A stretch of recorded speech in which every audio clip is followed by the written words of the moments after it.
kung ganun ang output ng audio ng inyong camera, no, kapag ginagamit natin sa ating mga rides, baka makatulong tong ipapakita ko sa inyong accessory ng ating mga action camera, mga piece, no? Ayan. So, kung interesado ka, stay tuned lang. Huwag kang bibitaw.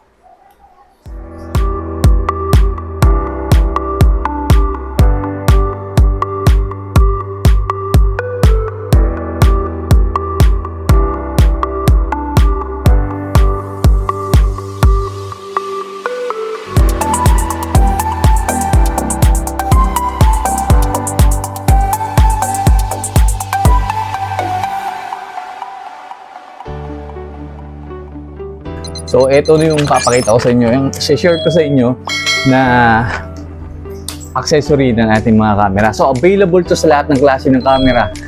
DJI, GoPro, at kung ano-ano pa, no? Ayan.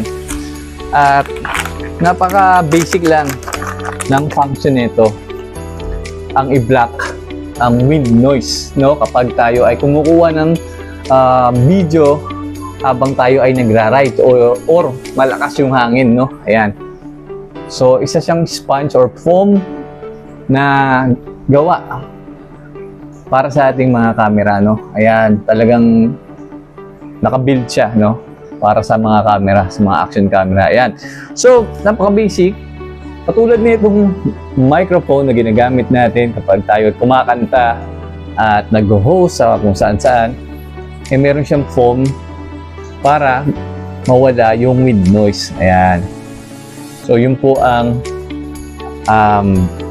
paliwanag o basic na gamit or function ng ating foam.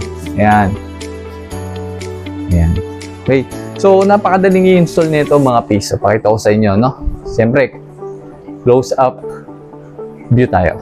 Ayan. Alright. So, ito na siya mga piece. Ayan. Basic na itsura niya, no?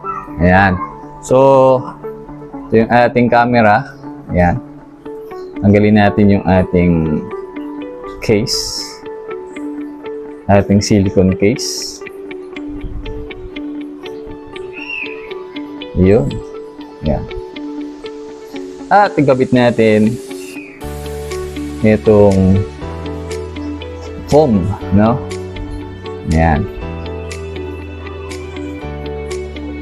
Napakadali lang naman igabit mga piece or install nito.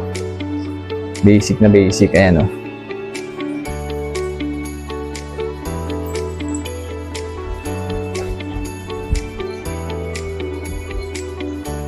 Ayan, so fit lang natin siya na maganda. Ayan, patulad niyan. Ayan, so okay na. Ayan, so ganyan yung forma niya mga piece. Tapos pakita ko sa inyo yung itsura niya kapag nakakabit na sa ating helmet. So, ito yung ating helmet. Yan.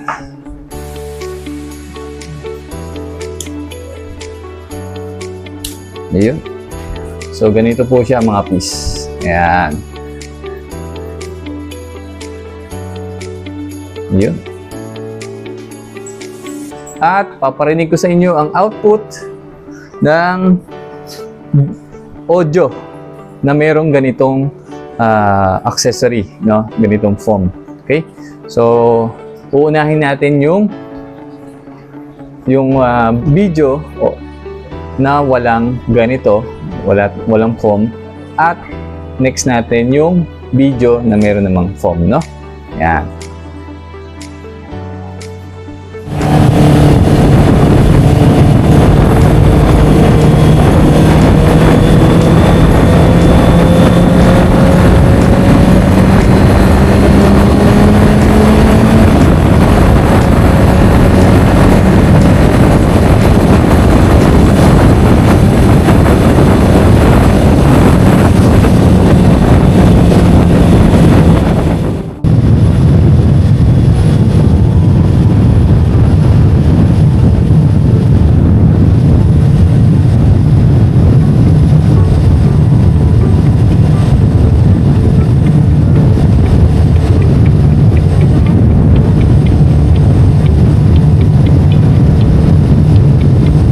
piso, kayo na ang humusga. Narinig nyo naman yung pagkakaiba ng audio output ng walang wind noise cancellation na foam at yung meron, no?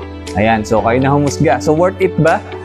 So, sa palagay nyo, anong masasabi nyo sa pagkakaiba nung audio output? So worth it ba na bilhin or bumili ng ganitong klase accessory? Or sa tingin nyo parehas lang naman, kaya hindi na kailangan. Ayan. So comment kayo sa baba mga peace. Yun. So yan. So hanggang dito na lang mga peace. Maraming salamat sa muli nyong pagsuporta, panonood dito sa aking YouTube channel. At syempre bago tayo maghiwa-hiwalay, huwag niyong kakalimutan na i-like, share, subscribe itong ating YouTube channel. At syempre, balagbagin nyo na rin yung notification bell para lagi kayo updated sa mga bagong videos na ilalabas ko. So hanggang sa muli mga peace, as always, stay safe, ride safe, and peace out.